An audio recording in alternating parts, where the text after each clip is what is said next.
mungkin ini tidak akan berhenti Apanya? demonya. Oh, demonya. Kenapa? Karena demo ini mencerminkan kegelisahan, Kegelisahan. keresahan, Hmm. dan mulai didukung juga oleh lapisan di atasnya yang ngedumel tadi menurut saya. Hmm. Jadi, ya tidak ada yang bisa kita utarakan selain Presiden Prabowo Mendengar. mendengar kritik saya terhadap Presiden Prabowo. Hmm. Jadi sudah tahu ada penyakit, ada masalah yang diwariskan, ditutup-tutupi, Denial. denial, dan kemudian melakukan hal yang sama, kesalahan yang sama yang dilakukan oleh pemerintahan sebelumnya.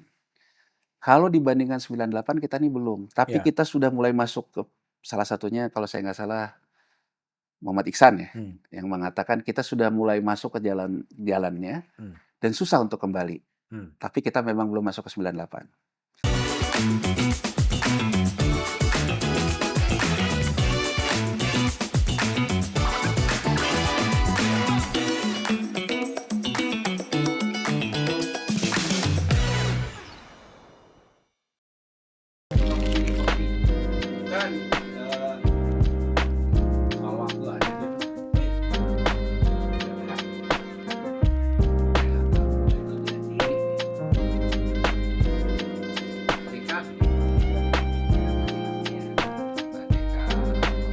Ruang tamu Back to BDM hadir lagi. Kali ini saya akan membincangkan dengan pelaku atau pengamat pasar saham dan juga pengamat ekonomi Yanuar Rizky terhadap situasi ekonomi belakangan ini. Hari ini memang ada indikasi positif. Nilai tukar rupiah terhadap US dollar sekarang pada angka sekitar 17.700. Lalu kemudian indeks harga saham gabungan berada pada angka 6.200. Ini adalah tren membaik. Tapi membaiknya adalah sesuatu yang temporer atau memang trennya akan membaik dan membaik di tengah gelombang aksi unjuk rasa mahasiswa yang menyampaikan 5 tuntutan kepada pemerintah. Tidak ada pemborosan APBN, ya, lalu kemudian dihentikannya MBG dan Koperasi Merah Putih, lalu kemudian juga ada militerisasi di tanah sipil dihentikan, dan ada penurunan harga serta ada pengakuan kurang tepat dari pemerintah. Itu adalah tuntutan mahasiswa. Bung Yanuar, Ya, Mas Beden. ini gimana nih? Ada demo mahasiswa yang cukup masif di Jakarta dan di sejumlah tempat, tapi ada tren indikasi pasar saham dan nilai tukar dolar yang membaik. Gimana Anda membaca itu? Baik, Mas PDM. Sebetulnya kalau kita bicara pasar keuangan, ada faktor terkait dengan rupiahnya itu sendiri, Oke. ada faktor terkait dengan US dollarnya itu Hmm. sendiri. Jadi sebetulnya US dollar sebagai ruling currency ataupun mata uang utama gitu ya, tidak bisa kita pungkiri lah, terlepas dari upaya dedolarisasi yang dilakukan oleh banyak negara termasuk BRICS dan sebagainya. Tapi pada akhirnya memang dolar itu tetap menguasai permainan lah. Jadi artinya game teori di pasar keuangan ya tetap menggunakan US dollar. Nah, dalam hal ini tentunya US dollar index gitu ya. Nah, US dollar index ini sebetulnya kalau dilihat permainan yang dilakukan Trump itu memang upaya untuk mempertahankan hegemoni US dollar itu sendiri. Itu udah jelas gitu. Jadi artinya terlepas bahwa orang bisa tidak terlalu mendukung Trump di dalam negeri, tapi soal keluar negerinya, kebijakan hegemoni US dollar itu memang jadi kawan bersama di Amerika Serikat. Nah, Mas BDM, jadi sebetulnya kalau kita perhatikan gitu ya, kalau kita perhatikan itu US dollar itu dalam posisi sebetulnya ingin melemahkan dirinya dulu pertama. Ingin melemahkan dirinya dulu. Melemahkan dirinya dulu pertama. Jadi US dollar itu kalau kita bicara ada di angka 104 ketika Trump itu memulai perang dagangnya. Jadi dari 100 ke 104. Dari 104 ini kemudian si US dollar ini melemahkan lagi ke 97. Nah, saya ingin melihat dulu dari perspektif US dollarnya. Ketika US dollar dari 104 ke 97 ini, banyak mata uang dari negara-negara lain juga ikut ke pola US dollar index. Jadi artinya dia ikut menguat juga terhadap US dollar. Nah, yang terjadi di kita tidak. Jadi sebetulnya dari 104 ke 97 itu terjadi di Maret tahun lalu. Oke. Maret Tahun lalu, 2025. 2025. Sementara kita pada waktu itu malah rupiah kita melemah. Isunya pada waktu itu terkait dengan MSCI juga. MSCI Mmm, mengatakan bahwa posisi saham di Indonesia dari long ke short. mmm, Jadi kalau long itu saya berarti investasinya itu durasinya panjang, melihat fundamentalnya kuat. Kalau short itu ke trading. pendek. Nah, jadi sebetulnya kalau kita perhatikan Mas BDM, sebenarnya gejala ini sudah terjadi di rupiah kita Mmm, sejak tahun 2011 sampai dengan hari ini. Jadi kalau kita lihat tren jangka panjangnya, rupiah itu dari tahun 2011 sampai hari ini terus melemah. mmm, Jadi ini mungkin yang ingin saya utarakan juga Mas BDM, ketika orang misalnya salah satunya banyak ekonom yang mengatakan kita nggak usah takut kayak 98. oke, Karena kalau kita ini sekarang beda. rezimnya rezim devisa fleksibel, Mmm, bukan rezim devisa tetap. Tapi kita tidak bisa pungkiri, dalam rezim devisa fleksibel ini, mata uang rupiah kita dari 2011 sampai hari ini terus kepada new normal yang terus melemah. mmm, Jadi dari 9.000 ke 11.000 ke 13.000 ke 14.000 ke 15.000 ke 16.000 mmm, terus gitu. Jadi kalau kita lihat secara jangka panjang dari 2011, sebetulnya rupiah kita melemah dari 9.000 sekian mmm, sampai hari ini ke 17.000, hampir 18.000, 17.700. Itu kan hampir 2 kali lipatnya. Memang tidak terjadi seperti 97, 98 yang langsung, terkoreksi cepat. Nah, artinya sebetulnya kebijakannya itu adalah kebijakan yang memang tarik ulur, Mas BDM. Kalau dulu kan ketika kita rezimnya rezim devisa terkontrol, kita pegging, terus kita pegging sampai kita akhirnya nggak kuat, lepas dia. pas, Kalau ini modelnya kayak tarik ulur. mmm, Begitu pasar menginginkan, koreksi, kita berikan. mmm, Tapi nanti setelah kita berikan, dia masuk lagi. mmm, Tahun depannya lagi, dia minta koreksi lagi, kita berikan, mmm, dia masuk lagi. Jadi sebetulnya kalau dari sudut pandang arus inflow outflow, walaupun posisinya terus melemah, tapi inflow outflow-nya itu terjaga gitu Mas BDM. Jadi itu sebetulnya yang menjadi, keyakinan bahwa sistem devisa kita tuh berbeda. Nah, kita perhatikan Mas BDM, sebetulnya Eee, misalnya ya, salah satu misalnya yang digadang-gadang kemarin ya, akan menggantikan posisi Menteri Keuangan ya, iya, Mas, Dede, Mas Hatip Basri gitu. mmm, Mas, Hatip Basri ini, dia menjadi Menteri Keuangan pada saat terjadinya yang disebut dengan taper tantrum. mmm, Jadi taper tantrum ini kebijakan yang tadinya di Amerika Serikat untuk uang murah yang namanya quantitative easing, tahun 2011 itu dihentikan oleh Bank Sentral Amerika Serikat. Sehingga akhirnya likuiditas itu yang tadinya dibanjiri ke negara berkembang dihentikan. Nah, ketika dihentikan itu 2012 juga disertai oleh yang disebut dengan normalisasi, ditarik balik. Jadi era tapera tantrum itu. Nah, menurut saya gitu ya, bahwa di saat itu misalnya profilnya dari Menteri Keuangan pada saat itu, Hatip Basri, dia menjelaskan kondisinya, mmm, kondisi apa yang ada, bahwa bahwa ini kena oleh taper tantrum, oleh mmm, segala macam. Kemudian juga saya ingat juga SBY juga mengatakan bahwa kita harus siap dengan new mmm, normal dari mmm, rupiah gitu. Jadi, posisinya tuh sebetulnya tidak menutup-nutupi mmm, keadaan, memberikan perspektif bahwa ini yang realistis ya? realistis. Mmm, Nah, kalau bedanya sekarang kan seolah-olah kita itu tidak kena apa, tidak berdampak tidak apa-apa, berdampak apa-apa, kita kuat dan mmm, sebagainya, itu perbedaannya. mmm, Sehingga akhirnya orang melihat bahwa kenapa kurang market friendly yang sekarang, kurang market friendly, karena terkesan melawan-lawan mmm, pasar, tapi kekuatan melawan pasar itu sebetulnya juga tidak ada Mas mmm, BDM.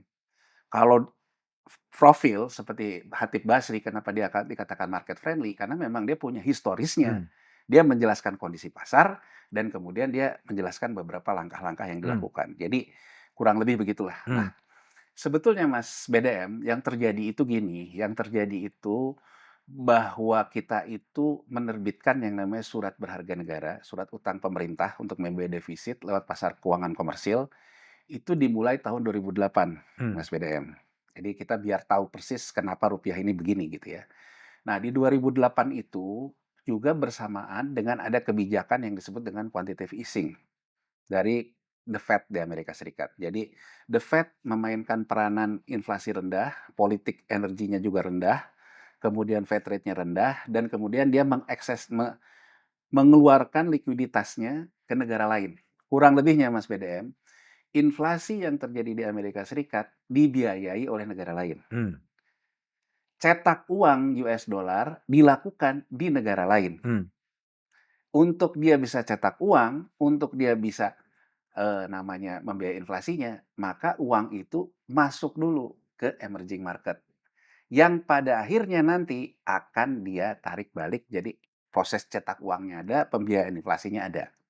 Oke. Nah, saya sendiri Mas BDM, waktu itu di Kompas ya, Hmm. 2007 saya udah bilang bahwa kebijakan The Fed ini harus dipandang hati-hati.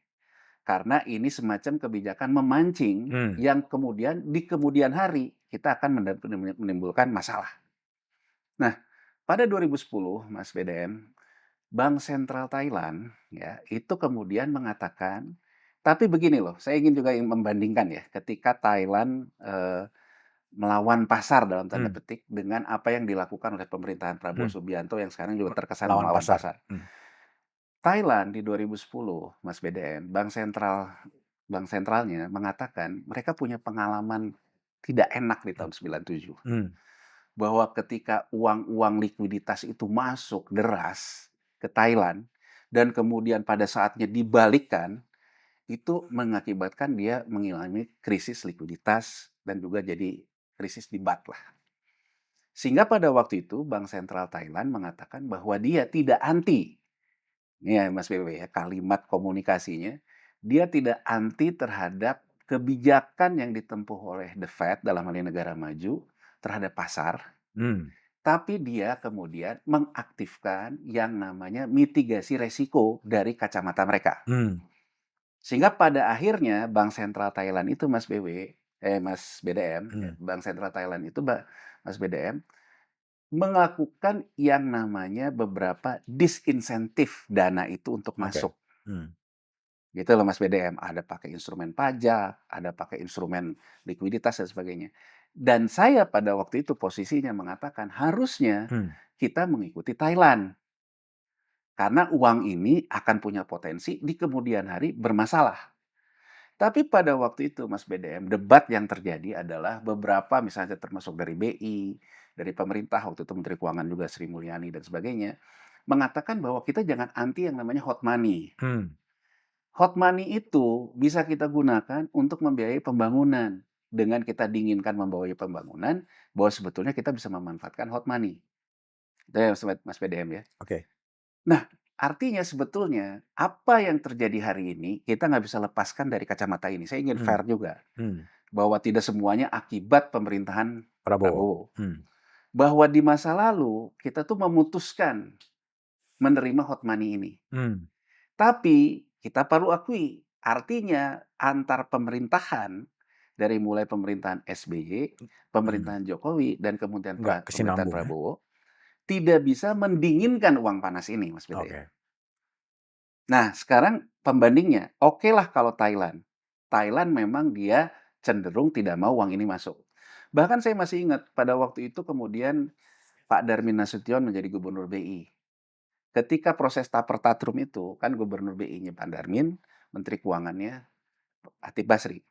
Saya masih ingat Pak Darmin mengatakan, persoalan rupiah yang melemah ketika Tapertatrum itu, kan melemahnya terjadi di situ Mas BDM. Dari 9.000, 11.000, 13.000.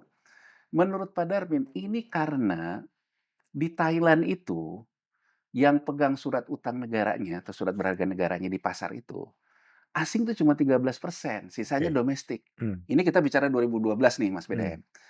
Pak Darmin mengatakan, di kita kebalik. Domestiknya 13, asingnya sisanya. Hmm. Sehingga menurut dia, kenapa rupiah kita sulit dikendalikan? Karena asing Dominasi asing. dominasi dalam megang SBN, yang SBN itu dikendalikan. Tapi saya ingin kembali merimain lagi, ya ini bukan karena Thailand tidak menyiapkan strategi sebelumnya Mas BDM. Strategi dia jelas. Hmm. Dia di 2010 memang tidak mau uang ini masuk gitu loh. Nah, sekarang kita pakai pembanding yang lain Mas BDM. Vietnam.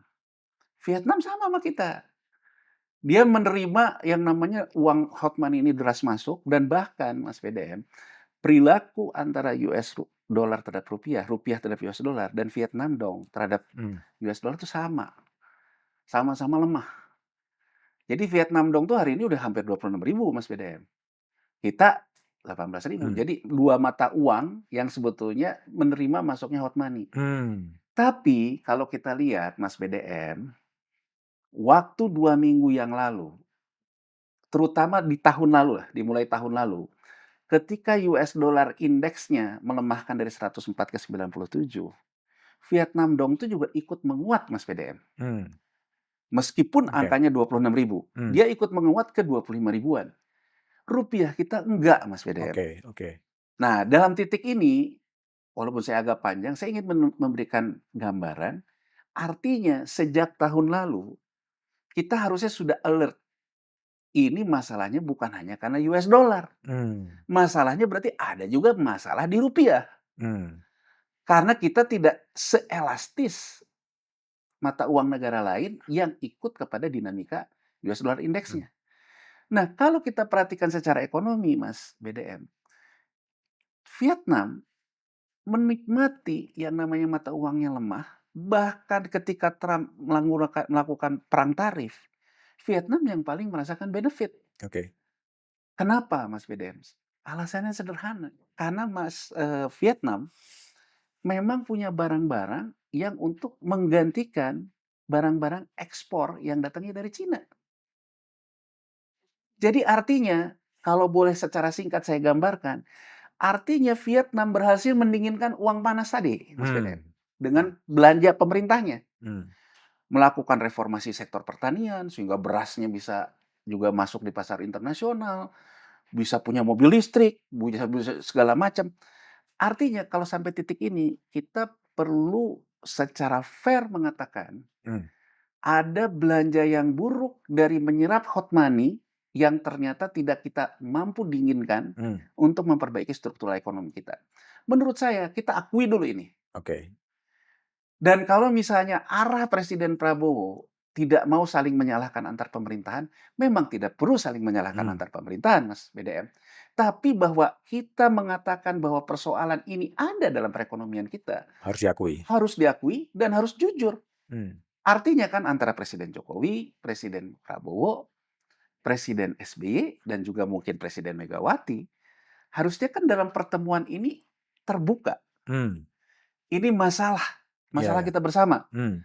Tanpa harus kita saling Menyalahkan. menyalahkan, mari kita cari bagaimana kita menyelesaikan ini. Mmm.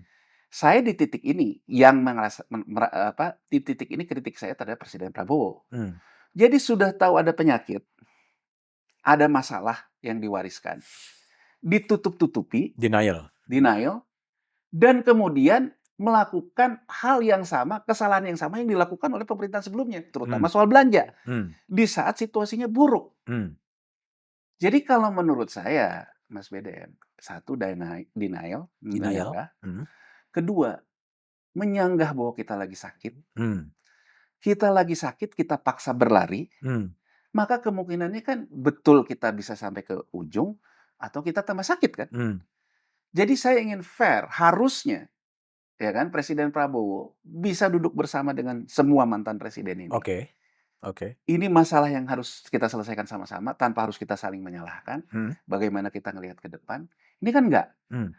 Selalu misalnya salah satu yang paling ikonik terkenal, "Hidup Jokowi!" gitu Mmm. kan. Mmm. Ketemu SBY, "Wah, Pak SBY ini gini." Kan selalu begitu. Nggak Mmm. ada yang salah, Mas Mmm. BDM. Mmm. Untuk menunjukkan persatuan di tengah masyarakat nggak ada yang salah. Tapi menurut saya bahwa kita membicarakan masalah bangsa ini, harusnya kan dilakukan oleh antar pemerintahan ini. Oke. Nah, di titik itu Mas BDM. Artinya Ini gini ya, Nur, jadi kalau menurut saran Anda, Presiden Prabowo, Presiden Jokowi, Presiden SBY, dan Presiden Megawati duduk bersama, ya, mengakui apa yang terjadi, mmm, dan kemudian mencari jalan keluar secara bersama, iya tanpa menyalahkan siapa yang bersalah dan iya. tidak. Karena kan gini, Mas BDM, kalau kita perhatikan, sebetulnya apa yang diinginkan oleh Pak Darmin sebagai Gubernur Bank Indonesia tahun 2012, kata Pak Darmin waktu itu mengatakan, Thailand domestiknya lebih besar pegang SBN, Mmm. asingnya 13. Mmm. Sehingga akhirnya Thailand Baht tidak merasakan dampak dari taper tatum. Mmm. Kita kebalikannya, 2012 domestiknya 13, asingnya lebih banyak. Mas BDM, kalau kita lihat angkanya saat ini, angkanya udah kebalik. Mmm.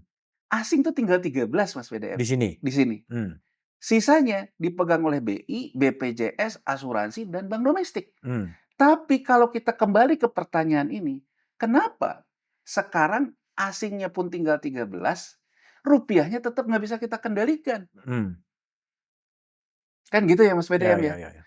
Kalau kita mau pakai teori yang lain lagi, kok ada negara lain yang mata uang juga lemah terus, Vietnam, menyerap hot money, kok sekarang dia keluar dari krisis ini? Artinya harus kita akui, oh berarti di masa lalu uang-uang hot money yang kita serap ini tidak berhasil kita dinginkan. Oke oke. Mhm, Ya kan Mas mmm, BDM? mmm, mmm, Nah ini kan harus ada kelapangan hati ya, mmm, di antara antar pemerintahan. mmm, Kesalahannya di mana, bagaimana kita cara mengatasinya, mmm, disitulah kita harus cari persatuan nasionalnya. mmm, Saya ingin menggambarkan gini loh Mas BDM, Trump di dalam negerinya nggak populer, mmm, dalam setiap survei turun terus. Tapi terkait dengan kebijakan luar negeri, saya ambil contoh Mas mmm, BDM.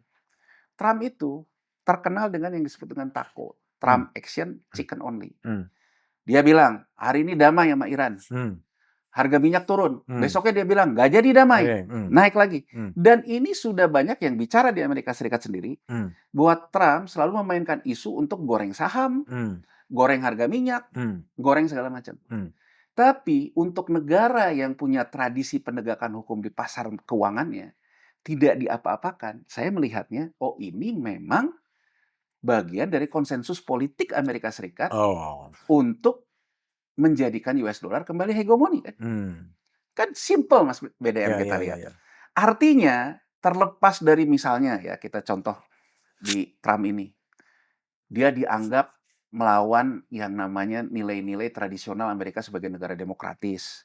Misalnya dia sangat keras terhadap LGBT, itu kan sangat tidak mmm, populer Trump mmm, ini. mmm, Tapi kenapa Trump bisa terpilih dan kenapa Trump tidak di-impeach? mmm, Padahal sudah banyak yang mengatakan insider dan sebagainya. Saya melihatnya konsensus juga, artinya Amerika Serikat punya konsensus mmm, politik bahwa Trump dibutuhkan untuk membuat hegemoni US dollar bangkit lagi. Kan kurang lebih Mas BDM, di tengah banyak perbedaan kita, oh kita mah nggak ada perbedaan, malah mmm, persatuan elit kan, mmm, mmm, tapi masyarakatnya yang gelisah kan. mmm, mmm, Kan harusnya para elit ini kan bersepakat, bersepakat, apa sih kawan bersama kita sebagai bangsa? Bukan kawan bersama kita sebagai elit Mas mmm, BDM, mhm, beda loh. mmm, Kawan bersama sebagai elit bisa terjadi gini loh, Wani Piro kan, mmm, kurang lebih kan gitu loh. mmm, Kalau kamu pernah dapat, saya juga giliran saya dapat dong. Itu kan namanya saling sandra seperti yang mmm, dikatakan oleh Pak mmm, Mahfud MD.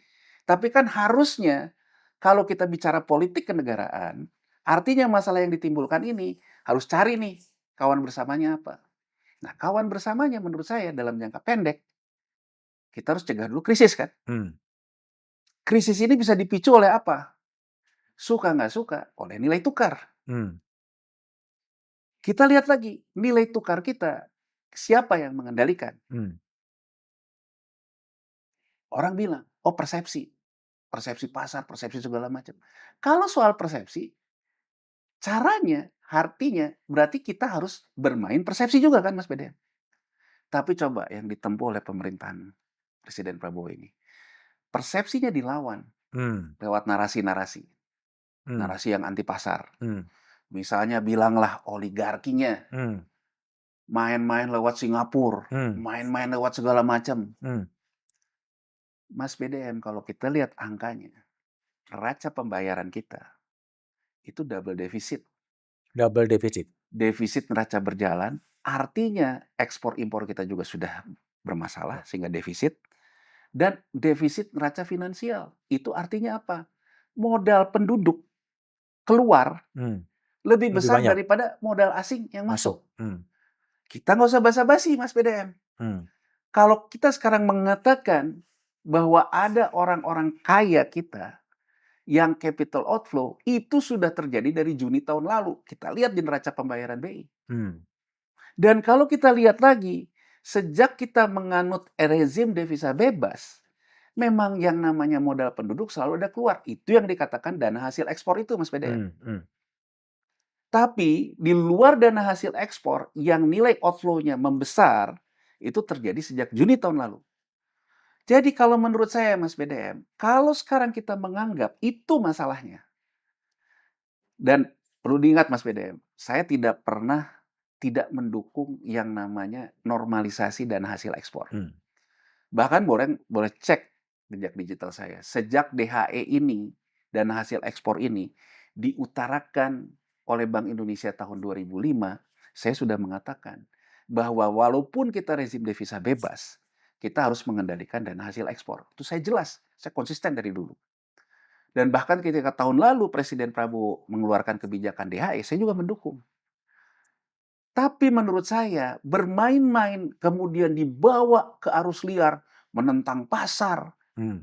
segala macam tanpa penegakan hukum, lama-lama saya lihat ini omon-omon. Hmm. Dan omon-omon ini menurut saya berbahaya. Oke. Kenapa berbahaya? Satu sisi dia melawan pasar, Hmm. pada dasarnya tidak melakukan perlawanan terhadap pasar. Hmm. Sisi lain, masyarakatnya yang sebetulnya juga korban dari pasar, diadu domba. Hmm. Mohon maaf nih kalau Hmm. saya agak Hmm. keras bicara gitu. Hmm. Kenapa diadu domba? Seolah-olah masyarakatnya yang kritis mengatakan mengkoreksi kebijakan presiden, dibilang antek asing. Hmm. Diburu dengan segala macam-macam lah, soal Soros, soal segala Hmm. macam. Jadi menurut saya sebetulnya kita tidak pandai, Mas PDM, Hmm. mendefinisikan sebetulnya apa kawan bersama kita, Hmm. apa musuh bersama kita. Hmm. Mas PDM, sekarang orang bilang tentang Cina, Hmm. tentang Singapura. Saya rasa kalau kita betul-betul dengan literasi yang cukup, baik Cina maupun Singapura sekarang menjadi negara yang dipercaya oleh investor asing, bahkan oleh investor orang-orang kaya di dalam negerinya, sebagai tempat yang nyaman dan aman untuk investasi. Lewat apa? Penegakan hukum, Mas BDM. Hmm. Shopping memulainya dengan satu kawan bersama. Korupsi adalah musuh bersama. Hmm. Dan yang paling pertama dia Sikat. habisin, geng of four kan? Jelas gitu. Penegakan hukum adalah yang membuat negara itu menjadi kuat. Singapura, Mas PDM. Singapura negara yang selalu menjanjikan kepastian hukum untuk siapapun. Hmm. Jadi kalau menurut saya, kita tuh jangan cemburu yang tidak punya literasi gitu loh. Hmm. Seolah-olah kita menganggap bahwa yang namanya Singapura itu memanfaatkan kita. Hmm. Harusnya kita bercermin. Singapura menguatkan dirinya, kita selalu melemahkan dirinya. Hmm. Mana lebih baik? Ya, ya, ya. Gitu loh. Hmm. Kita sebetulnya memperbaiki untuk jadi negara yang kuat, tapi kan aneh. Kita selalu menganggap Cina negara yang kuat. Nah, jadi Mas PDM, singkat cerita menurut saya, muncullah kemudian dengan idenya DSI ini. DSI. Satu pintu. Saya kemudian agak bingung di situ. Karena di era sebelumnya, di era Presiden Joko Widodo, salah satu turunan dari Undang-Undang Ciptaker itu, ada yang disebut, yang waktu itu kan kita tahu sendirilah, Hmm. bahwa yang paling berkuasa kan Pak LBP. Hmm. Itu dibentuk yang namanya National Single Window. Hmm. Jadi satu atap. Kemudian dibentuklah Lembaga Nasional Single Window. BLU di bawah Departemen Keuangan. Nah, saya pertama kali ngelihat misalnya Menteri Keuangan Purbaya mengatakan, saya tanya ke LNSW, kenapa under invoicing ini terjadi? Kenapa transfer pricing ini terjadi? Nggak ada yang bisa jelaskan. Menurut saya, Mas BDM, apakah hal tersebut perlu dipertontonkan ke publik? Oh. Enggak. Hmm. Hmm. Kalau menurut saya, kalau sebagai atasan, Hmm. Anda tahu bahwa anak buahnya nggak bisa Kelemahan. jawab, dan Anda merasa bahwa dia melakukan proses korupsi, Hmm. tindak Tindak saja. aja. Hmm. Nggak usah kita rame-rame, tindak aja. Hmm. Nah, kemudian dibuatlah DSI. Yang kemudian DSI ini dengan mengatakan bahwa karena Singapura menerima manfaat, Hmm. karena segala macam ada trading hub dan Hmm. segala macam. Saya agak bingung. Saya masalah kita apa ya? Hmm. Dan kemudian saya masih ingat sekali, Mas PDM. Nah, ini kan ada Hmm. dua posisi Pak Darmin yang kita bahas nih. Tahun 2008, Pak Darmin itu Dirjen Pajak, Mas PDM. Saya masih ingat betul, KPK tahun 2008, Sudah. Hmm. pada waktu itu juga ada krisis di Wall Street 2008, KPK itu mengumumkan terjadinya transfer pricing, under invoicing di sektor batubara. Responnya apa pada waktu itu? Responnya, Pak Darmin sebagai Dirjen Pajak melakukan penindakan hukum. Hmm. Dan kita bisa googling di berita, Mas BDM.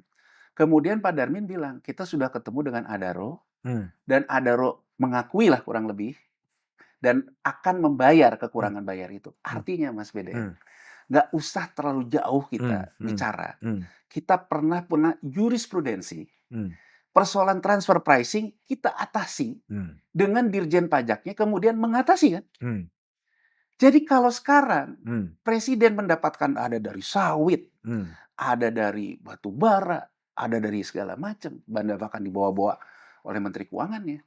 Kan menurut saya simpel, Tindak. tindak aja. Hmm. Dan memang Mas BDM, dalam pasal itu ada pasal perdamaian.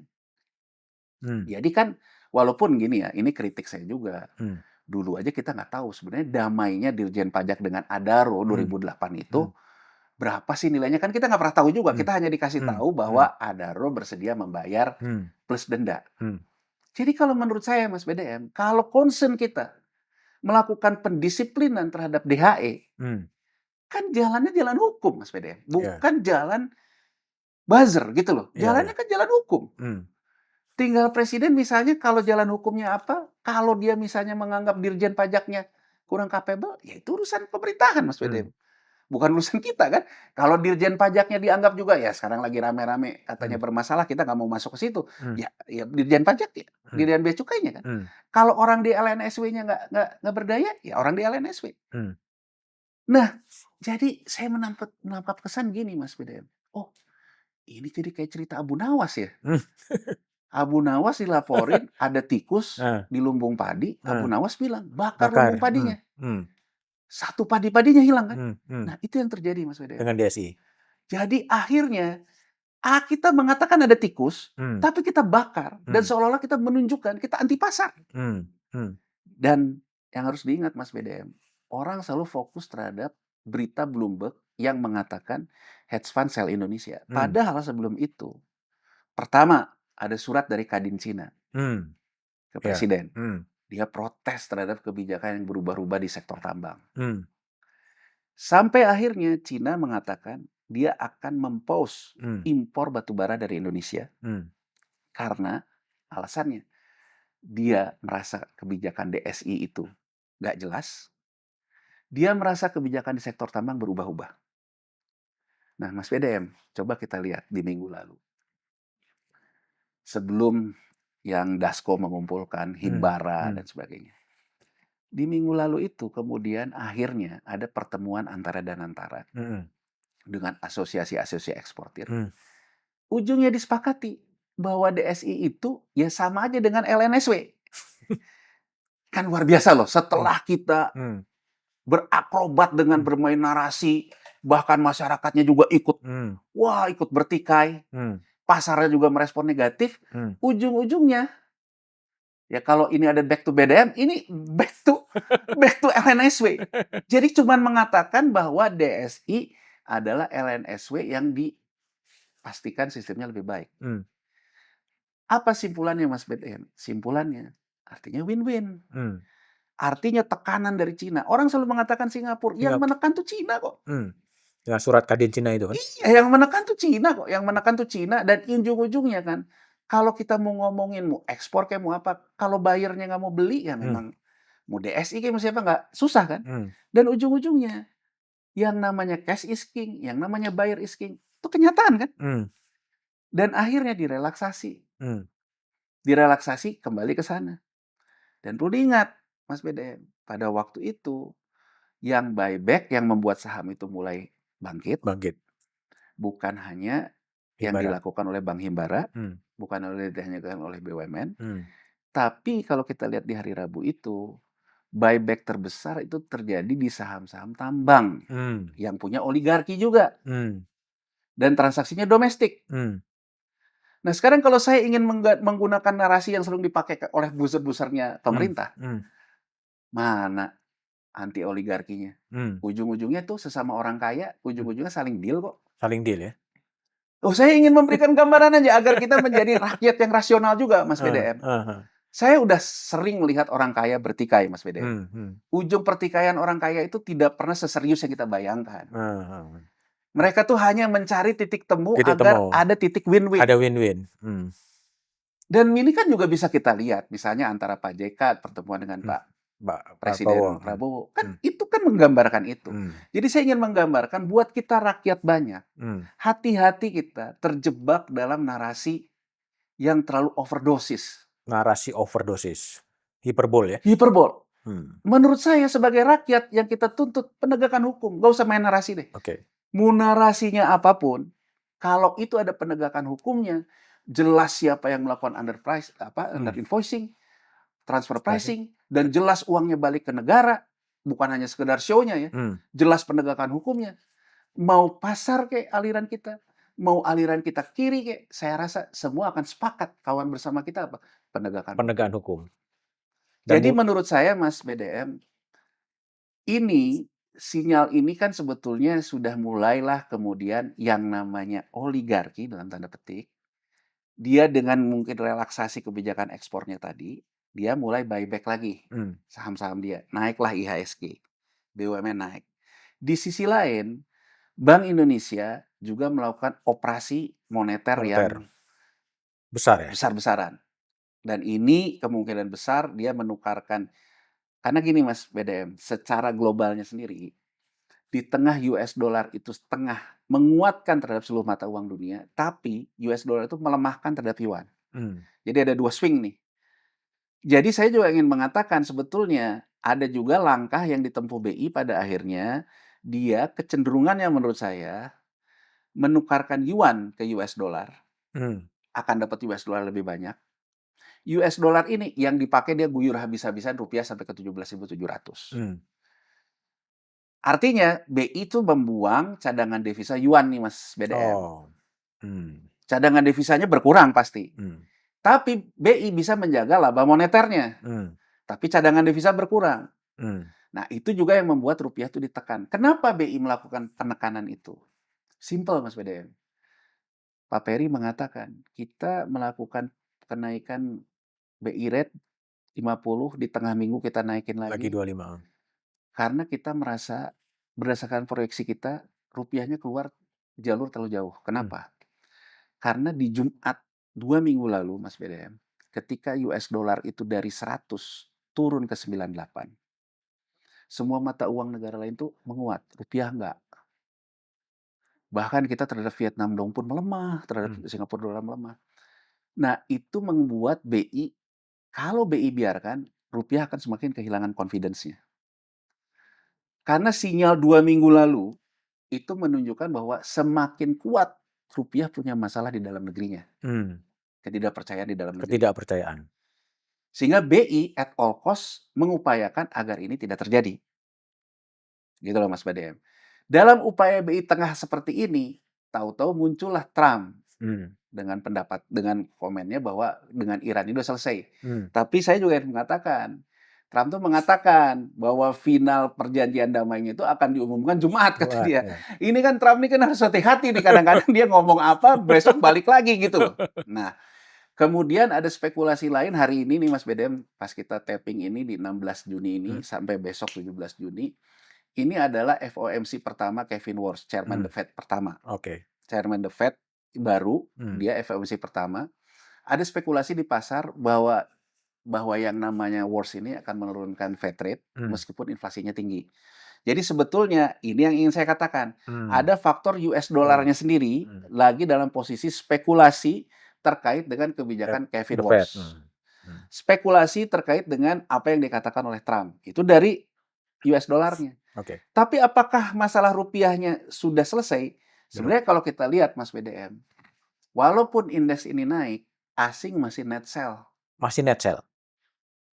Artinya sebetulnya indeks ini naik oleh buyback ini. Buyback. Termasuk juga oleh buyback para oligarki ini. Hmm. Tapi kalau saya sekarang juga ingin presisi mengatakan, jangan-jangan asingnya juga kita juga kan? Hmm. Dan gini loh Mas BDM, saya menyimak juga ketika dalam posisi kepanikan ini, menurut Mensesnek Pak Prasetyo Hadi, ini kan indeks ini jatuh gara-gara ada investor yang nakal. Sekali lagi Mas Hmm. BDM, menurut saya pemerintahan ini kebanyakan omong, ya kan? Tapi nggak ada realisasinya. Kalau Hmm. menurut saya, kalau pemerintah merasa itu, Tindak. Presiden sebagai kepala negara kan bisa ngomong kepada Hmm. ketua OJK. Hmm. Ketua OJK, ini berdasarkan saya membaca ya, di Hmm. Amerika Serikat sendiri, tahun 2008, ketika dampak ikut-ikutannya membesar, yang namanya USSC itu melakukan penegakan hukum. Hmm. Ada orang yang ditangkap namanya Madoff. Hmm.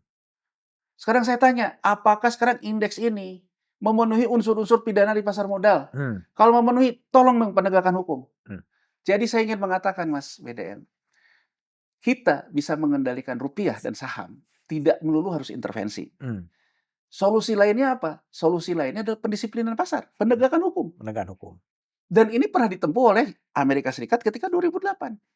Tapi kalau cuma ngomong, Mas BDM, ngomong dan kemudian nggak ada realisasinya, Hmm. ujung-ujungnya kita cuma mempertontonkan, semakin menunjukkan ini bank negara yang lemah secara hukum, Hmm. bertikai satu sama lain, Hmm. dan kalau orang seperti Soros, hedge fund, Hmm. melihat bahwa unsur ketidakpastiannya Tinggi, tinggi, masuk dia. masuk. Hmm. Yang salah siapa? Hmm. Kalau gini loh Mas BDM, saya ingin memberikan gambaran. Apa sih jalan pikiran orang kayak Soros? Dia Hmm. kan hedge fund. Hmm. Dan saya juga ingin fair loh, publik agar fair loh. Hmm. Apa betul pemerintahan kita anti hedge fund? Hmm. Salah satu yang bisa keluar masuk dari pintu depan istana itu namanya Ray Dalio. Ray Dalio Ray itu Dalio, juga hedge hedge fund. fund. Ya sama aja gitu loh, bahwa Ray Dalio sama Soros ya sama hedge Ya. fund. Warren Buffett ya Ya. hedge fund. Hmm. Bahwa pemilihan strategi investasinya berbeda, itu strategi investasi. Hmm. Tapi yang namanya hedge fund selalu optimum return Hmm. terhadap mengelola ketidakpastian. Ya. Ya. Artinya saya ingin memberikan gambaran, yang namanya hedge fund, Hmm. dia pasti alokasi strategi portofolionya mendapatkan return yang tinggi, high risk tapi calculated risk. Hmm. High risk itu bisa terjadi karena ketidakpastian. Calculatednya di mana? Dia tahu kelemahannya, dia tahu bagaimana cara Keluarnya. keluarnya. Hmm. Kan itu ya Mas BDM. Jadi kalau menurut saya, kalau kita memberikan profil penuh ketidakpastian, Masuk lah itu. penuh peluang buat hedge fund juga, oh ini bisa masuk, bisa take over, bisa keluar, ya Hmm. dia masuk. Yang salah siapa Mas BDM? Ya kita sendiri toh. Kita, apakah gini loh Mas BDM, kecuali gini loh, kita tuh lagi tenang, negara yang kuat, negara yang stabil, tahu-tahu dipukulin gitu. Hmm. Mungkin kita bisa boleh bilang, berarti faktornya kita di-attack. Tapi kalau faktornya bahwa kita itu memang punya menganga, dan semakin dibuat menganga, responnya pun dibuat menganga, saya bertanya balik dari sudut pandang mitigasi resiko. Kita yang mancing hedge fund masuk, Hmm. atau hedge fund yang menyerang kita? Hmm. Jadi saya ingin mengatakan, ya kalau itu sih kita yang mancing hedge fund masuk. Oke. Dan gini ya Mas BDM, saya ingin mengatakan lewat kanal Mas BDM ini, Danantara, banyak orang nanya, laporan keuangannya mana? Nggak ada Hmm. laporan keuangan. Hmm. Nggak ada laporan keuangan. Tahu-tahu dia roadshow, Roadshow dapat. dapat. Hmm. Saya Mas BDM sebagai orang yang ya pernah di area capital market juga. Saya kan ngelihatnya gini loh, Mas BDM nih nawarin ke saya. Hmm. Saya tahu nih Mas BDM nih nggak governance, Hmm. nggak punya tata kelola. Tapi saya lihat, oh Mas BDM nih di belakangnya punya emas ya, Hmm. punya tambang ya. Hmm. Saya masuk nggak ke Mas BDM? Hmm. Masuk. Hmm. Tapi intensi saya apa dari awal? Hmm. Bukan saya menganggap Mas BDM adalah orang yang bisa menjamin tata kelola sehingga bisa ke saya bayar. Hmm.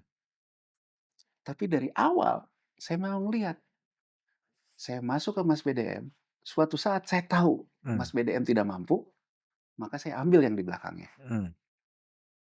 Nah, dalam titik itu Mas BDM, saya ingin tanya, katanya nggak suka sama hedge fund, Hmm. Tapi jual ke hedge fund. tapi jual ke hedge fund. Katanya nggak suka Singapura, Hmm. tapi obligasi Danantaranya listingnya di Singapore Exchange. Hmm. Di titik ini menurut saya, dengan seluruh rasa hormat saya kepada Presiden Prabowo, gimana pun dia presiden kita Mas Hmm. BDM. Saya ingin nanya, Pak Hmm. Presiden, apakah Pak Presiden nanya Hmm. di kabinetnya, kamu antek asing bukan? Kamu anteknya Soros bukan? Ah. Yang jelas Mas BDM, orang kayak saya tidak melakukan corporate action apa-apa selain saya komentar. Hmm. Ya kalau sekarang mau ditelah silahkan aja, saya nggak pernah dapat juga dari dana dari segala macam. Tapi menurut saya, kita jangan kampungan lah, Hmm. kayak anak-anak kecil gitu loh. Cuman bilang, "Oh, kamu antek Soros, ini Hmm. antek Soros." Tapi di dalam diri kita sendiri, pemerintah sebetulnya melakukan hal yang sama. Nah, Hmm. kalau udah kayak gini Mas PDM menurut saya jadi hedge fund, Hmm. ngelihatnya apa coba? Hmm. Ngelihatnya bahwa pemerintahan ini Hmm. punya potensi krisis sosial politik, Punya potensi krisis sosial politik. distrust, Mas BDM. Krisis ekonomi akan selesai dengan sendirinya, sembuh dengan sendirinya, kalau tidak diikuti krisis politik. Contoh Mas BDM, 2098, Malaysia juga kena yang namanya Hmm. krisis moneter. Tapi dia tidak menjadi krisis ekonomi karena tidak diikuti krisis politik. Thailand, epicentrum pertama krisis moneter. Hmm. Tapi kenapa Thailand tidak menjadi krisis ekonomi yang besar? Karena dia ada peran raja kan Mas PDM. Rajanya yang mendamaikan lah, gitu ya. Indonesia dan Korea Selatan menjadi krisis ekonomi yang besar. Rupiah dan won besar, Indonesia dan Korea Selatan sampai menandatangani LOI IMF. Kenapa? Karena satu krisis moneter, Diikuti krisis politik. ikuti krisis politik. Krisis politik, Mas PDM, kalau kita lihat, munculnya dari mana? Indonesia munculnya ketika Orde Baru sudah tidak mampu lagi menjamin sembako, menjamin BBM, arahlah di bawah. Hmm. Yang di atasnya kena kredit macet di perbankan. Di Korea Selatan, krisis sosialnya di mana? Kelas menengah. Kelas menengahnya ke PHK, mau nebus yang namanya asuransi pengangguran, nggak bisa bayar asuransinya karena nyangkut dipakai para caibolnya. Kim Yung Samnya ribut sama Rohtaewu, sama Kim Dae, Hmm. sama pemerintahan sebelumnya, saling gigit, jadi krisis politik. Nah, saya ingin memberikan gambaran, Mas BDM. Kalau kita lihat, misalnya ya, ada beberapa ekonom yang mengatakan, kalau dibandingkan 98 kita nih belum, tapi Ya. kita sudah mulai masuk ke salah satunya kalau saya nggak salah Muhammad Iksan ya, Hmm. yang mengatakan kita sudah mulai masuk ke jalannya Hmm. dan susah untuk kembali. Hmm. Tapi kita memang belum masuk ke 98. Hatib Basri mengatakan kita jauh dari 98. Tapi ekonomi ini melemah, ekonomi ini melambat, ya. Ya kan? Purbaya, Menteri Keuangan. Demand side-nya masih bagus. Hmm. Ya kan? Permintaannya masih bagus. Daya beli masih bagus. Jauh kita dari krisis. Saya melihat ini. Menurut saya, indikatornya, satu, makan tabungan. Makan tabungan. Dua, makan utang, Pinjol. pinjol. Hmm. Menurut saya, hati-hati. Survei Litbang Kompas menunjukkan 30% respondennya merasakan penurunan upah. Hmm. Mas BDM, kalau kita upahnya, katakan saja lah, upah kita ya 500 juta lah gitu. Hmm. Dapat potongan upah 30%. Hmm. Ya 300 juta kan. Masih bisa beli nggak Pertamax? Hmm. Bisa. Tapi pasti ngedumel kan Mas BDM? Hmm. Dia terus ngelihat misalnya presidennya ke Paris, kemana. Dia Hmm. ngedumel. Hmm. Karena dia dalam posisi, meskipun dia dalam strata yang masih mampu, tapi hidup dia pengurangan upah.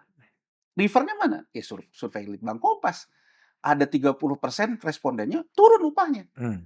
Kalau turun upah ini, dia masih bisa menyanggupi konsumsinya, dia masih ngedumel. Kedua, Mas BDM, riset banyak jurnal ekonomi terkait dengan Great Depression di Amerika Serikat ada yang disebut dengan lipstick effect. Lipstick effect. Ternyata manusia itu punya sikap, kalau dalam tekanan ekonomi, Ya beli. dia beli-beli, dia nggak mau mengurangi konsumsinya. Ya. Jadi kurang lebih Mas BDM, Hmm. orang yang katakan aja kita gambaran tadi gajinya 500 juta, Hmm. tingkat konsumsinya ya nggak bisa disamain sama orang gaji 2 juta Mas BDM. Ya kan? Begitu dia 500 juta ke 300 juta, pasti ada konsumsi yang dia harus korbankan kan? Dia mungkin nggak mau mengorbankan itu. Dengan nggak mau mengorbankan itu apa? Ngambil tabungannya kan Mas BDM. Makan tabungan kan?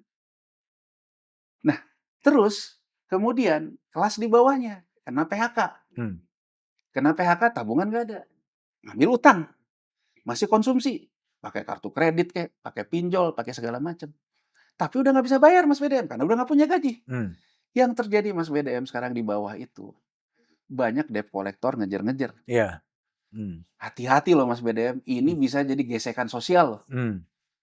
di kelas masyarakat loh. Hmm. Kriminalitas naik dan sebagainya naik. Nah, yang ketiga Mas BDM, kita harus kaitkan ini dengan apa yang disuarakan oleh mahasiswa, Mahasiswa. pemilik masa depan Mas BDM. Hmm. Mahasiswa ini mengatakan sebetulnya ada poin yang bagus Mas BDM. Itu tentang meluasnya peran sipil, Peran militer. meluasnya Peran peran militer militer di ranah sipil. dan polisi Hmm. di area sipil. Hmm. Mas BDM, coba Mas BDM bayangin, sekarang kita berandai-andai. Hmm. Kita lihat deh sekarang, setiap Danantara mengumumkan BUMN baru, Hmm. kita seolah-olah udah biasa loh. Hmm. Lihat dirutnya Hmm. Legend TNI Hmm. atau Komjen dari polisi, Hmm. di mana-mana. Hmm. Mas BDM bisa bayangin nggak? Hmm. Orang yang tadinya Meniti karir ya. meniti karir, mau ke atas, Hmm. tahu-tahu masuk. Ini korporasi loh Mas BDM. Hmm. Hmm. Bukan. Dan kita lihat loh, undang-undang kepolisian yang disahkan oleh DPR, Hmm. polisi aktif bisa masuk Hmm. bukan hanya ke jabatan eksekutif pemerintahan, tapi juga korporasi. Korporasi. Hmm. Kalau oligarki jangan ditanya lah, dari dulu juga oligarki menempatin Polisi. polisi sama Hmm. tentara. Hmm. Mas PDM, ini berarti pemerintahan ini memberikan sinyal putus harapan, mampus kan? Kepada orang-orang yang meniti karir dalam korporasi ya. Oh iya, kelompok ngedumel tadi Mas Dewi. Kalau ngedumel. Hmm. Begitu dia ngedumel, dia ngelihat, loh masih mending kalau dia nggak jadi naik. Tapi Hmm. kalau dia sebelumnya dirut, misalnya di BUMN, Hmm. Hmm. dipaksa untuk diganti sama tentara. Hmm. Income-nya bukan berkurang 30%, income hilang semua kan. Hmm. Meskipun ya kita mengatakan pasti dia juga punya saving lah, punya segala macam. Tapi kan pasti dia akan merasa kan. Hmm. Artinya, saya ingin memberikan, dengarkanlah apa yang disuarakan mahasiswa. Oke. Oke. Bahwa mahasiswa itu sebetulnya clear and clean. Hmm. Bahwa yang namanya perluasan peran militer dan polisi ke dalam area-area sipil ini, itu akan mengganggu bukan hanya di level yang cari kerja, Hmm. bahkan yang sudah kerja. Mas BDM, saya ingin mengingatkan, Bangladesh 2024, amok masanya dipicu apa? Mereka mengumumkan menerima ASN, tapi yang boleh ngelamar ASN anak-anak veteran perang. Hmm. Mohon maaf nih, Hmm. dengan seluruh rasa hormat kita juga kepada presiden, kepada para politisi, Hmm. para mantan presiden, yang sekarang berkonsolidasi di level elitnya. Anda lihat nggak sinyal Bangladesh ada di kita? Hmm. Menurut saya, yang disuarakan oleh mahasiswa Mahasiswa. sangat clear. Hmm. Jadi mohon maaf nih, kalau sekarang misalnya ada teman saya, teman baik saya, Budiman Sujatmiko, Hmm. ya kan? Hmm. Orang bilang bahwa mahasiswa ini juga represif. Saya lihat, Budiman maksudnya Hmm. Budiman Sujatmiko. Kalau saya juga bisa bicara sama Hmm. Budiman Sujatmiko, saya akan bilang, kenapa Hmm. Anda tidak melakukan koreksi di dalam Hmm. terhadap perluasan peran Militer militer dan polisi. dan polisi? Hmm. Kenapa Anda paksa adik-adik mahasiswa bicara item ke item MBG? Hmm. Anda tidak membahas sesuatu yang paling fundamental dari reformasi yang Hmm. Anda perjuangkan. Hmm. Hmm. Reformasi memperjuangkan yang namanya redistribusi aset, yang namanya kebebasan sipil. Hmm. Saya apresiasi. Budiman Sujatmiko mengatakan, Presiden mengatakan, jangan pernah sentuh Tio. Saya apresiasi. Tidak ada kekerasan Hmm. terhadap demokrasi. Hmm. Tapi hidup bukan hanya persoalan represi. Hmm. Hidup juga tentang harapan. Ya. Hmm.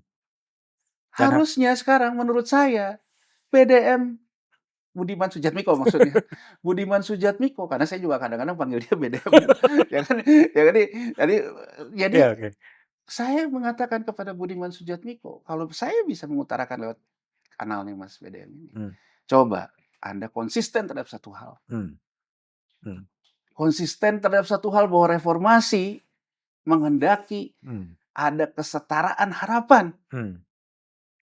Yang namanya polisi, yang namanya militer, harapan hidupnya ya di sektor-sektor itu. Kalau sektor-sektor korporasi, sektor-sektor eksekutif, itu memang ranahnya orang-orang sipil. Jadi cobalah Anda simak apa yang diutarakan oleh mahasiswa ini. Hmm. Dan menurut saya, Mas BDM, mau rupiah ini sekarang misalnya menguat, Hmm. melemah, Hmm. menguat, melemah, Tapi harapan ditutup ya? harapan ditutup ini. Jadi kalau Mas BDM tanya ke saya, mungkin ini tidak akan berhenti Apanya? demonya. Oh, demonya. Kenapa? Karena demo ini mencerminkan kegelisahan, Kegelisahan. keresahan, Hmm. dan mulai didukung juga oleh lapisan di atasnya yang ngedumel tadi menurut saya. Hmm. Jadi, ya tidak ada yang bisa kita utarakan selain Presiden Prabowo Mendengar. mendengar. Kemampuan mendengar dia harus lebih baik daripada kemampuan dia berbicara. Dan menurut saya, berhentilah meneruskan apa yang buruk yang diwariskan oleh Jokowi. Hmm. Pakai buzzer itu lebih buruk menurut saya. Dan Hmm. itu warisan terburuk dari Jokowi menurut saya. Hmm. Hmm. Karena itu menciptakan apa? Pemecah belah antar Anak bangsa. anak bangsa yang dibiayai negara. Hmm. Jadi menurut saya saatnya Presiden merangkul perbedaan kan. Ya. Dan mendengar sebenarnya. Dan mendengar. Hmm. Dan perbedaan yang berbeda-beda ada satu. Polisi berharap hidup baik. Hmm. Tentara hidup baik. Hmm. Sipil juga berharap hidup baik. Hmm. Anda harus adil membagi ini. Hmm. Semua orang harus merasa punya harapan. Hmm. Jadi lebih kepada fungsi harapan ini apa ya? Diputus ya atau dihilangkan sebenarnya dengan masuknya militer ke ranah-ranah sipil ini. Ya kalau menurut saya sadar tidak sadar yang terjadi kan sebetulnya mengirimkan sinyal itu Mas PDM. Iya, iya, iya, iya. Seolah-olah yang patriotik itu Hmm. hanya tentara dan sipil. Dan polisi. Ya tentara dan polisi yang Hmm. patriotik. Hmm. Seolah-olah yang patriotik orang-orang sipil yang bisa ABS. Hmm. Oh, kan di Bloomberg dia mengatakan, saya Hmm. tidak suka bicara dengan orang-orang yang pesimis. Hmm. Saya suka bicara dengan orang yang optimis. Optimis. Hmm. Menurut saya pemimpin nggak gitu Mas PDM. Hmm. Pemimpin itu kan sebetulnya dia juga harus mampu mendengarkan yang pesimis. Hmm. Karena kan gini loh, kalau kita kembali dua sisi mata uang, nggak ada return tanpa risk. Hmm. Nggak ada optimisme tanpa pesimisme. Hmm. Jadi dengan dia memilih-milih kayak gitu, seolah-olah kalau kita menjadi orang yang jadi kritikus karena pesimis, kita dianggap antek asing, Tengah asing. kan nggak sehat menurut saya Mas Hmm. BDM. Hmm. Jadi ya menurut saya beliau dengan senior citizens kan ya, Hmm. usia udah 74, Hmm. pengalaman militer banyak, Hmm. berasal dari kelompok keluarga mapan pula, jadi Hmm. ibaratnya dari kecil memang sudah terbiasa bicara Berkelimpahan. geopolitik, Hmm. bicara apa gitu. Hmm. Menurut saya kan saatnya dia sebetulnya menunjukkan apa yang dikatakan oleh Xiaoping, nggak peduli kucing putih, nggak peduli Hmm. kucing hitam, yang penting nangkap tikus. Hmm. Dan saya ingin pada satu titik, siapapun, mau anti pasar, mau pro pasar, pasti akan mendukung yang namanya penegakan hukum. Penegakan hukum. Tapi penegakan hukum yang imparsial, Hmm. bukan tajam ke kawan, tajam ke lawan, Hmm. tumpul ke kawan, Hmm. bukan kayak gitu kan Mas BDM. Orangnya ada nggak ya? Nah, kalau kembali ke situ Mas BDM, saya ngelihat Mas BDM, saya ngelihat sebetulnya perang terhadap oligarki Hmm. dalam sejarah dunia ini bagaimana sih caranya? Hmm. Ya ada cara Cina ya, Deng Xiaoping dengan melakukan seperti itu. Tapi di cara kapitalisme sendiri ada Mas BDM. Hmm. Itu Elliot Ness itu. Elliot Ness. Elliot Ness itu kan seorang aparatur, Hmm. aparatur pajak yang diberikan kewenangan oleh negara, membentuk timnya sendiri, dan dia memang mentalnya pada kuat, mengejar Al Capone sampai ke ranah hukum, mengejar-ngejar alat bukti. Jalan hukum kan Mas BDM, Hmm. Hmm. bukan jalan persepsi kan, Hmm. sampai dia berhasil kan. Nah, sebetulnya kan kita pernah nggak mengalami itu? Hmm. Pernah sih kalau Hmm. menurut saya. Hmm. Ketika dulu Gus Dur menunjuk Baharudin Lopa. Hmm. Kan ukuran orang tuh sederhana Mas, beda ya menurut saya. Orang bukan hanya temannya yang percaya ke dia. Lawan pun Lawan respect. respect. Hmm.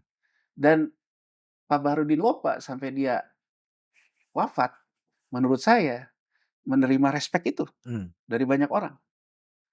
Nah artinya kan kalau menurut saya, kalau memang presiden serius, Hmm. mau oligarki nakal kek, asing yang ngerjain kita kek. Hmm. Ya menurut saya cari ketua OJK yang memang bisa Berintegritas. kayak Baharudin Lopa, cari dirjen pajak yang bisa kayak Baharudin Lopa misalnya, Hmm. cari dirjen bea cukai yang bisa kayak Baharudin Lopa, Hmm. cari jaksa agung yang bisa kayak Baharudin Lopa, Hmm. cari KPK Baharudin Lopa. Nah, saya gini Mas BDM, saya ingin di titik ini kita melihat ketika Cina menerima Hong Kong Hmm. dari Inggris. Cina menyadari Hong Kong berbeda, sistemnya berbeda. Sistemnya dengan Cina yang model bukan pasar, ini pasar. Yang menarik Mas BDM, Cina tidak merubah status financial hub-nya Hong Kong. Hong Kong. Tapi dia tahu Hmm. bahwa aparatur dia itu korup. Hmm. Oh, oke. Dia bentuklah KPK di Hong Kong. ICAC. Ya. Hmm. Hmm. ICAC itu tugasnya cuma satu, bersihin jaksa, Hmm. bersihin hakim, bersihin polisi. Nggak kemana-mana, fokus di situ aja kan. Hmm. Hmm. Jadi menurut saya kita punya banyak contoh. Hmm. Kalau sekarang presiden merasa bahwa ini jalannya itu adalah jalan hukum, tidak cukup dengan pidato misalnya gaji hakim saya naikin. Hmm. Presiden harus punya komitmen Hmm. bahwa bersihin dulu kejaksaan, Hmm. bersihin dulu kepolisian, bersihin dulu kehakiman. Ketika itu udah bersih, kalau nggak mampu bersih, ya bentuklah kayak Hmm. Elliot Ness itu, satu task force saja. Yang memang diyakini bersih, diberikan kewenangan Hmm. untuk ngejar segala macam. Jadi, kalau itu yang dilakukan, Mas PDM, tanpa dia harus berkata bahwa saya orang kiri, orang kanan, saya percaya Hmm. bahwa dia memang melakukan yang namanya perang terhadap, bukan terhadap oligarkinya, Hmm. perang terhadap kesalahan-kesalahan yang merugikan negara. Hmm. Tapi kalau enggak, saya ngelihatnya, ini mah permainan sesama oligarki, Hmm. saling ngancam aja gitu loh. Hmm. Yang ujung-ujungnya win-win Cincai. cincai. Dan ujung-ujungnya saya ingin mengatakan, kita bertarung dengan waktu. Hmm. Karena buat masyarakat kita kebanyakan, cari kerja susah, Hmm. dikejar-kejar hutang. Hmm. Jadi, ya saya akan pada titik yang mengatakan, Mas BDM, apa persepsi saya? Sepanjang social unrest, Hmm. krisis sosial politik, krisis sosialnya tidak meletus, Hmm. kita memang nggak akan kayak 98. Hmm. Mungkin kita akan merasakan sembuh sendiri juga. Hmm. Tapi kalau social unrest-nya meletus, ya kita akan mengulangi 98. Oke. Jadi jalan satu-satunya, mampukah pemimpin kita mencegah social unrest? Itu aja sih Mas BDM. Probabilitasnya seperti apa? Terjadinya social unrest dengan normal, oke, everything is fine? Kalau lihat sinyal yang ada sekarang, menurut saya soal waktu Mas BDM. Soal waktu. Bisa terjadi social Ya, unrest. social unrest Artinya karena krisis ekonomi bisa jadi krisis sosial politik. ya sosial politik. Karena menurut saya yang paling bahaya sebetulnya sinyal yang bisa kita lihat di pinjol itu. Pinjol. Karena pinjol itu kan 100 triliun ya? 130 sekarang. 130 triliun ya? 130. Jadi di pinjol itu menurut saya bisa terjadi gesekan di masyarakat. Hmm. Kedua, kemampuan fiskal pemerintah sendiri. Hmm. Ketiga, pemerintah memang memancing Hmm. hedge fund berspekulasi Hmm. dalam instrumen kita. Hmm. Salah satunya yang kita lihat di Danantara ini. Hmm. Jadi yang namanya hedge fund itu, Mas BDM, dari banyak yang saya alami, yang dulu juga saya kan pernah Hmm. meriksa pas krisis moneter. Hmm. Jadi memang dia punya yang namanya itu doomsday skenario, Mas BDM. Doomsday skenario. Jadi dari awal dia udah tahu gitu. N-nya itu apa? Jadi gini loh Mas BDM, mungkin sedikit ya. Hmm. Hedge fund itu selalu memulai spektrum investasinya itu beginning from the end. Hmm. Jadi dia udah tahu N-nya. N-nya tuh dia mau apa? Kalau N-nya itu dia maunya tuh hostile takeover misalnya, Hmm. ngambil aset murah, Hmm. maka N ini udah ditetapkan. Di Hmm. ujung, saya tuh mau hostile takeover loh. Hmm. Ada nggak peluang saya untuk melakukan ini? Oh ada. Hmm. Misalnya dulu di Indonesia, ketika dia lihat, oh ini ternyata pengusaha-pengusahanya over exposure pinjam hutang luar negeri. Masuk dia, karena dia udah ada N-nya. Hmm. Kalau ininya jatuh, saya bisa ngambil alih, take over asetnya murah. N-nya yang dia lakukan. Oke. Nah, jadi menurut saya, apa yang dilakukan pemerintah sekarang bisa memicu bahwa banyak hedge fund melihat Masuk. N-nya. N-nya nih apa? Hmm. N-nya katakan saja, kita tidak mau Cina menjadi terlalu dominan. Hmm. Untuk Cina tidak terlalu dominan, Asia mesti krisis misalnya. Mana yang bisa memicu krisis di Asia? Oh, kalau micunya dari Cina, Cina negara terlalu kuat. Hmm. Tapi kalau dihantamnya lewat Indonesia, ngerembet. Kan Hmm. bisa begitu, Mas BDM. Hmm. Iya, Nah, iya. sekarang kan kalau kita membacanya kayak gitu, kita harus mendahului kurvanya. Kan gini Hedge loh, fund. kalau memang presiden ini mengenal betul Soros, Hmm. mengenal betul hedge fund, Hmm. dia udah tahu dong N-nya dia mau kemana. Berarti kan presiden dengan seluruh kabinetnya Bisa mengantisipasi. bisa mengantisipasi. Tapi kalau omon-omon ngomong aja, Hmm. ya menurut saya yang kayak gini Mas BDM, dia tahu social unrest akan muncul. Akan muncul. Tapi semoga tidak ya. Ya saya gini Mas BDM, kalau orang tanya ke saya tidak mengharapkan krisis. Hmm. Saya lebih mengharapkan sebetulnya smooth lah. Smooth. Dan saya mengharapkan gini loh, sebetulnya ada perubahan mendasar Hmm. dari Presiden Prabowo Dengan memilih jalan penegakan hukum. dengan memilih jalan penegakan hukum, dengan memilih juga menurut saya memberikan kesempatan yang setara Kesetara pada sipil juga. kepada sipil. Hmm. Jadi presiden menurut saya hentikan juga Hmm. bernarasi seolah-olah kalau orang sipil itu udah pasti korup, Hmm. padahal kita juga tahu gitu. Hmm. Hmm. Ya mohon maaf ya, kan Hmm. kalau kita lihat gitu dengan gaji Hmm. sebagai jenderal baik Hmm. di polisi maupun di tentara, Hmm. mana mungkin kan Hmm. kekayaan bisa segitu. Jadi Hmm. menurut saya jangan retorika lagi. Hmm. Yang paling penting pemerintah tuh memberikan harapan. Hmm. Bukan Memberikan. berarti gini loh, memberikan harapan ke masyarakat sipil, TNI Polri-nya jadi nggak ada harapan, kan nggak gitu. Hmm. Maksudnya proporsional kan Mas BDM. Jangan menciptakan keserakahan. Ya, ya, ya. Jadi kalau dia berubah menurut saya, mulai memimpin dengan baik, ya salah satunya misalnya kabinet dirampingkan, Dirampingkan. Hmm. kemudian jangan kebanyakan keluar negeri lah dalam Hmm. situasi kayak gini, berada di sekitar masyarakatnya. Hmm. BBM turunkan juga oke, pertama kan bisa kan, manageable. Nah, kalau BBM diturunkan itu, kan harus kembali ke fiskal, Mas Iya, BDM. fiskal nggak kuat ya. Nah, berarti kan harus ada alokasi belanja. Termasuk kan gini, Mas Kalau BDM. MBG oke toh. MBG ya. Jadi gini, Mas BDM. Saya ngelihatnya gini. Ini, kalau BI tidak menaikkan BI rate, Hmm. yang namanya orang punya uang rupiah keluar. Ya. Perbankan punya Hmm. masalah. Itu Hmm. masalahnya. Dan tadi pagi, Bank Sentral Jepang naikin lagi suku bunganya, Bang. Hmm. Mas BDM. Dan dugaan Bisa saya, lari lagi. meskipun Fed rate katakan aja tetap ataupun turun, tapi sebenarnya US Treasury yield-nya akan naik. Hmm. Jadi saya ingin mengatakan, yang namanya suku bunga itu lagi tinggi. Hmm. Nggak mungkin nggak tinggi. Nah, jalan yang kita pilih apa? Menurut saya, lihat apa yang dilakukan oleh negara maju selama COVID ini, setelah COVID. Tidak pernah menaikkan suku bunga bank sentral, Mas BDM. Ya. Tujuannya apa? Agar masyarakat gurem Bisa yang hidup. punya kredit nggak ikut naik. Hmm. Karena kan yang namanya suku bunga bank sentral ke suku bunga kredit juga. Tapi dia membiarkan yang namanya yield surat utang pemerintahnya ke atas. Tinggi. Hmm. Jadi kurang lebih, Mas BDM, saya ingin ngomong. BI rate nggak usah dinaikin. Sekarang 5,50 ya. Ya, nggak usah dinaikin agar masyarakat tidak kredit macet, terutama KPR, kredit konsumsi. Tapi BI lepasin yang namanya surat Bond. utang pemerintah. Nah, kalau surat utang pemerintahnya naik, kalau pemerintah butuh masuk ke pasar surat utang, yield-nya naik, bunganya kan tinggi, Mas BDM. Apa yang harus dikorbankan pemerintah? Jangan masuk ke pasar surat utang. Hmm. Jangan menciptakan hutang baru karena membiarkan yield-nya naik agar masyarakatnya nggak kena kan. Caranya gimana?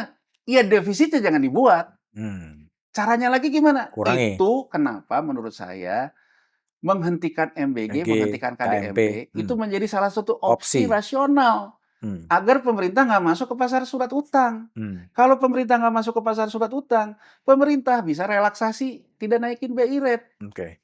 Kan gitu loh Mas BDM. Iya. Jadi menurut saya Presiden Prabowo nggak usah kita ajarin lah. Yang namanya kebijakan itu selalu ada trade off gitu loh Mas BDM. Nggak bisa semua orang seneng gitu loh. Jadi Iya. harus ada pilihan. Dan dalam trade off itu kan yang berkorban duluan harus pemerintah. Nah salah satunya menteri dirampingkan. Kan itu agar fiskalnya Ada nggak fiskal defisit. berkurang. Iya, iya, iya. Oke, Yanuar Rizky, Terima Siap. kasih ya. Sama-sama, Mas Willy. Itulah obrolan saya dengan Yanuar Rizky, seorang pengamat pasar saham, pasar keuangan yang memberikan saran-saran. Semoga saran-saran itu dengar karena semuanya adalah demi kebaikan dari bangsa ini. Silakan like, share, komen, dan bye.